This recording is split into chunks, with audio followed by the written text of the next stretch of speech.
Alter egos are a great way to spice things up. Now, why would you form an alter ego in the first place? Well, in the case of Slippin' Jimmy, it's just because he tells the tale of Slippin' Jimmy like it's some sort of epic tale or fable, as he's proud of what he's done. It's basically like a hidden insurance scam that he ran on people. And in Better Call Saul, he wrestles with deciding if he wants to do good or do bad, and he's like kind of in the middle. He's a criminal lawyer. His brother Chuck uses it as an insult, saying that he'll never change and that he'll always be Slippin' Jimmy.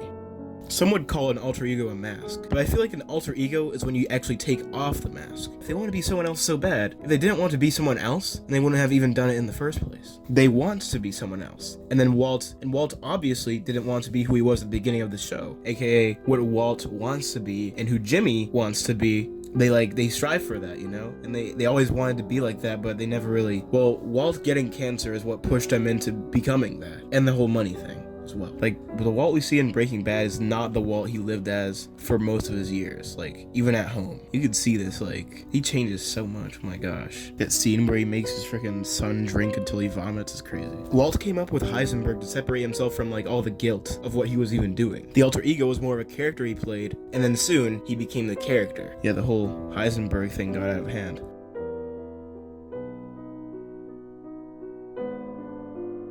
But the shadow is what you don't want to be. Actually, they're actually kind of one and the same, because the shadow self is actually what is repressed by like society and stuff. But that's more like ego stuff. Let's go into ego stuff. Yeah, there's this too, which is like the id, which is like instincts, and like ego is like reality, like how you actually act, and then morality is like, and super ego is like morality, you know? If you keep the ego and take out the super ego, then you're just like a freaking rabid dog. But if you take out the id and keep the ego and the super ego, then you're probably gonna get run over by a car. But you wouldn't run someone else over. So according to this, they want to abandon their id so that they can do whatever, basically, because it would be to the benefit of them. They both get money, both of them, all of them actually. But of course, in both series, the people around them are tugging them in multiple directions. Like, Kim supports Jimmy mostly, and she even compliments him by calling him Slippin' Jimmy. And when Jimmy wants to turn back, you know, to a normal person, Kim encourages him to keep on being the Slippin' kind.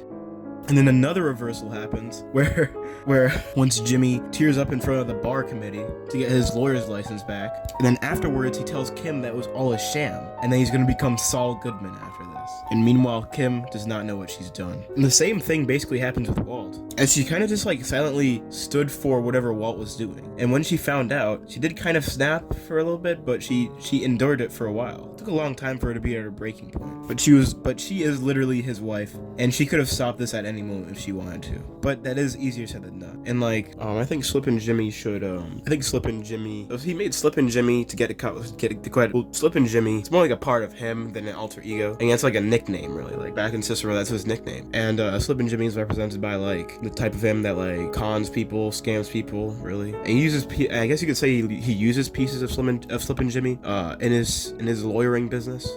He really does like trick people, and, you know, he's just really crafty guy, honestly. You can't. Sometimes he uses it for good. Sometimes he uses it for bad. Like, I don't know. Some people don't like it when he does this. I don't know. It's not clear, and that's what's so good about Better Call Saul. But we're not here to talk about Better Call Saul that much. But then we move on to Saul Goodman. Saul Goodman was a way to rebrand.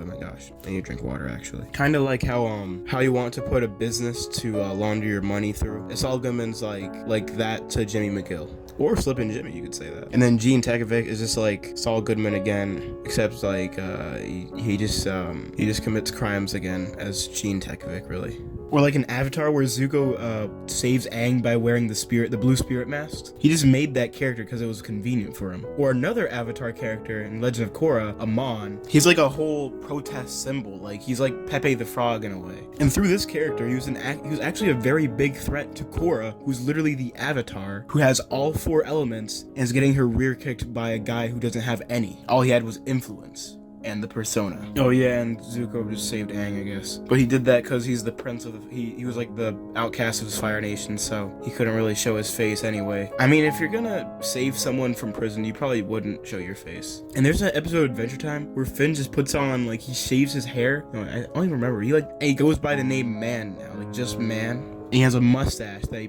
pastes on, made of his own hair. He dyes his hair brown and just pretends to be a normal guy. And and you just for the hell of it, like, he just feels like it, really. And really, I guess you could say I'm doing this too, because it's like I'm clearly not the freaking this whatever this cat image is. I don't even remember where I got this from. It's just an icon to represent me. It's not me, obviously. Oh right, and the reason Amon was doing all that was like, it's kind of like racism. Like, they say that benders are privileged, so they want them to like die or something. I don't remember. I haven't watched Korra. I haven't finished Korra. I'm on the second episode. Kill Bill uses. Wait, that's not her name. I mean, the bride.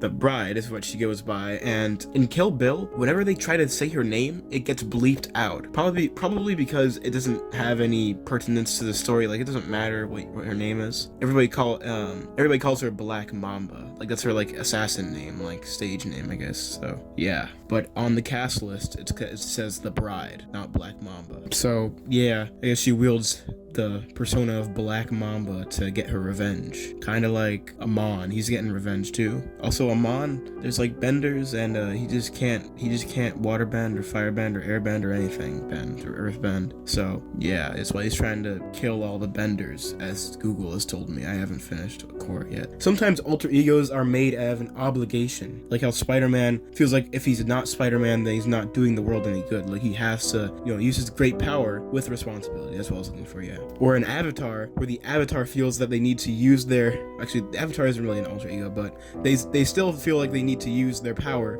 for good, or else they're wasting it, basically. And it's like a lot of pressure on them. But some alter egos are never that serious, like whatever they do in South Park, or in Barnyard, when the cow becomes a superhero or something, he starts shooting milk. It's disgusting. I can never milk a cow for real. Or how when Simon goes insane after he puts on the Ice Crown, and then he becomes Ice King, but he doesn't really know that. So Ice King's really the alter ego. Oh right, and the reason Amon was doing all that was like, he doesn't like benders. It's kind of like racism. Like, they say that benders are privileged, so they want them to like die or something. I don't remember. I haven't watched Korra. I haven't finished Korra. I'm on the second episode. They tell this guy with great power comes great responsibility, but he has like times 2 the amount of responsibility, because if people find out his secret identity, they could literally find and kill everyone he loves. They could kill him, and that's exactly what happens in No Way Home too, actually. And Spider-Man across like all media goes through a distinct like just agony, like just trauma. Like, it's just awful to be him, really. But at least it's fun to swing around. Well, Simon intended to protect Marceline as a child, and then it kind of got out of hand. It was his only choice at the time to defend himself from the radioactive zombie thing, goop things, whatever. And then he kind of lost control, but he did it for Marcy or whatever. And then now he just wears it for fun, and now he kind of needs it like it's a drug. Kind of crazy when you think about it like that. Now, superheroes are interesting, because some of them, they want glory. They want their glory. A good example of an alter ego, or like just becoming your true self and disguising it as an alter ego, is the Punisher. This guy always wanted to do what he was about to do, but he just let it happen. And the real life Punisher, that dude who Marvin Hemier, I think that's how you say his name. I think that's his name. The freaking Killdozer guy who, jeez, I can't even explain this with, oh my gosh. He snapped when they just drove a bulldozer that I think was custom made. It's just like massive, and it just could destroy anything, really. And he ended up causing $7 million worth of damage to the town in 2004. And he ended up taking his own life as law enforcement ganged up on him. And this speaks to a bigger problem that lies within all of us that we need to acknowledge. Though we do suppress parts of ourselves, we should find ways to express them in safe ways that don't hurt other people. And the more it's suppressed, the stronger it becomes. And of course, Carl Jung does dive into this. But long story short, it's just nice to get out every now and then. You should just have fun. Too much pressure is bad for anyone. Stress can literally lead to like actual physical ailments, like you'll get more sick. It's easier to get sick if you're stressed, if your body's on that so much pressure. It's just better to be relaxed, which is why people do drugs and stuff. And personally, I'm not really fond of that. I think you should just find other ways, because the drugs will also harm your body. So I guess you're gonna harm your body either way if you're looking to drugs. So you should just find a different way, honestly. I'd rather not have black lungs for the rest of my life. So yeah, moral of the story, I don't know, just like express yourself in some way. You can't just keep all that in you.